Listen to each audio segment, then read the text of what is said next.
तो घोसी उपचुनाव को लेकर कृषि मंत्री सूर्य प्रताप शाही से प्राइम न्यूज ने खास बातचीत की है। इस दौरान उन्होंने घोसी सीट पर बातचीत की है। सूर्य प्रताप शाही ने कहा है कि मऊ के घोसी विधानसभा का चुनाव तेज हो चुका है और ऐसे में जीत को भी लेकर उन्होंने दावा किया। और क्या कुछ उन्होंने कहा आपको सुनाते हैं। मऊ के घोसी विधानसभा सीट का सरगर्मी तेज हो गई है। इसको लेकर प्राइम न्यूज की टीम पहुंची है। कृषि मंत्री सूर्य प्रताप शाही जी मेरे साथ मौजूद हैं। सबसे पहले सर नमस्ते आपको। नमस्कार सर, चुनाव की सरगर्मी तेज है, इसको लेकर ही आप आए हैं क्या यहाँ? मैं आज यहाँ पर आया हूँ और चुनाव के समय तक रहूँगा मैं यहाँ पर। चुनाव का जब तक प्रचार नहीं बंद हो जाएगा तब तक, और मेरी ये कोशिश होगी कि हर गांव के भीतर हम संपर्क करें। हम लोग मूलतः भारतीय जनता पार्टी के कार्यकर्ता हैं और विभिन्न पदों की जिम्मेदारियों को हम लोगों ने जो है वो रखा है अपने पास, और इस नाते कार्यकर्ता होने के नाते हर कार्यकर्ता की ये इच्छा होती है कि वह उस चुनाव को जीते।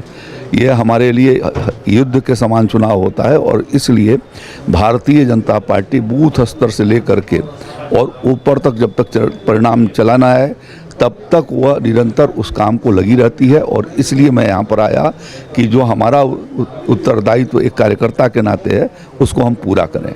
लेकिन सर, घोसी सीट बीजेपी में शामिल हुई दारा सिंह चौहान समाजवादी पार्टी के यहाँ विधायक रह चुके हैं। 14 महीना के आसपास उनका कार्यकाल रहा। क्या ऐसी खास वजह थी कि वो बीजेपी में शामिल हो गए? देखिए, कई बार आदमी जो है वो भटक जाता है, फिर वो अपने रास्ते पर आ जाता है। उन्होंने इस बात की अनुभूति किया कि जहाँ वो गए थे वो जगह ठीक नहीं थी। यदि ये अनुभूति उनको न हुई होती तो क्यों त्यागपत्र दिए होते? वो तो सीटिंग एमएलए थे, इसीलिए दिया कि वहाँ पर जो है वो अति पिछड़े वर्गों का कोई जो है स्थान नहीं है, न उनके हितों का वो संरक्षण कर सकते हैं। उन्हें अनुभव हुआ कि पहले जगह पर जहाँ पर थे वो ज़्यादा जस्टिस करती है अति पिछड़े वर्ग के लोगों के साथ। सर, मधुबन के विधायक थे, बीजेपी ने उनको केंद्रीय कैबिनेट मंत्री का पद दिया था। ये छोटा मोटा पद नहीं था। यहाँ से विधायक क्या लड़ने की क्या उम्मीद थी उनको? इसीलिए मैंने कहा ना, कई बार आदमी भटक जाता है। देर आए दुरुस्त आए। अब दुरुस्त होकर के आए हैं और भारतीय जनता पार्टी के लिए लगातार काम करेंगे, भारतीय जनता पार्टी के प्रतिनिधि के रूप में रहेंगे। और इसीलिए सबसे बड़ी बात यह है कि वह एक पद पर थे, उसको उन्होंने त्यागा इसलिए कि उनको लगा कि ये पार्टी जो है न्याय नहीं कर रही है और इसके साथ रह करके पिछड़े वर्ग का भला नहीं हो सकता थी, पिछड़े वर्ग का। इसलिए वो भारतीय जनता पार्टी के साथ आए। सर, लोगों से मैंने बातचीत किया, लोगों से, जैसे दलित परिवार को देख लीजिए, यहाँ पर दलित का वोट भी ज़्यादा है, मुस्लिम वर्ग का ज़्यादा वोट है। अगर दोनों को मिला दिया जाए तो एक तरफा वोट नहीं होगा? देखिए, भारतीय जनता पार्टी जाति आधार पर राजनीति नहीं करती। भारतीय जनता पार्टी सबका साथ, सबका विकास, सबका विश्वास और सबके प्रयासों के अनुसार काम कर रही है।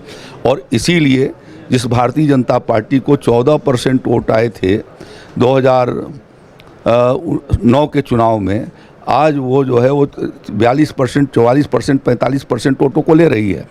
और कुछ सीटों पर तो हम 50% से ऊपर ले रहे हैं, क्योंकि भारतीय जनता पार्टी ने क्रमशः हमेशा अपने सामने जाति और संप्रदाय नहीं रखा है, देश हित रखा है, समाज का हित रखा है। वही उसके लिए सर्वोपरि है और इस नाते उसके लिए काम कर रही है। लेकिन सर, देखा जा रहा है, एक खास बात यह है, यहाँ पर खुशी की बात है कि पूर्व विधायक समाजवादी पार्टी के उमेश चंद पांडे बीजेपी में शामिल हो गए। तो इसको लेकर आप कैसे देख रहे हैं?